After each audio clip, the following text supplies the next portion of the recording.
Shamaa harki fuunee maatiiwwan koo kan biyya keessaa kan biyya alaa jirtan bakkuma jirtanitti nageenya waaqayyoo isiniif haa baay'atu. Ana buleetiin teessan nagaa koodhaa maatiiwwan daraartuutu akkasumas warri maatiinaaf hin ta'e maatiinaa ta'anatti dabalamaadhaa kutaaf amantaadhaan waliin qoonnu anallee maatiin isinii ta'a. Akkasumas warri maatiinaa ta'anii jirtanii guddaa tokko galatoomadha. Kabajaanan isin gaafadha. Like share gochuudhaan jajjabeessitanii asiin nageessanii galatooma isiniin jedha. Baay'een isin kabajaa, baay'een isin jaaladha hunduma keessanii. Ingidee daraartuun har'a maal qabattee dhufte jechuun keessaniin oolu qophii irreechaa hora finfinnee isinii qabadhee dhufe kan na duukaa bu'aadha, daawwadhaadha isiniin jedha. Akkasumas baga geessa isiniin jechuun jaaladha irreecha.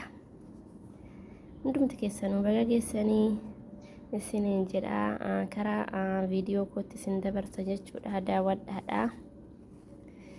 Turtiin keessan anuma wajjin hanga dhumaa daawwadhaadha. Qophii irreecha finfinnee hedduu tokko namatti tola jechuudha. Baay'ee tokko namatti tola. Kota na duukaa bu'aadha, daawwadhaadha. Karaa viidiyoo kootti isin dabarsa jechuudha. Akkasumas like share gochuu hin dagatinaadha. Like keessan nu jajjabeessa waan ta'eef ittiin kaffalamu waan ta'eef like share gochuu hin dagatinaa isiniin jedha obboleewwan koo. Karaa viidiyoo kootti isin dabarsaa. Turtii gaarii isinan jaaladha hunduma keessanuu. Bye bye. Karaa viidiyoo koo.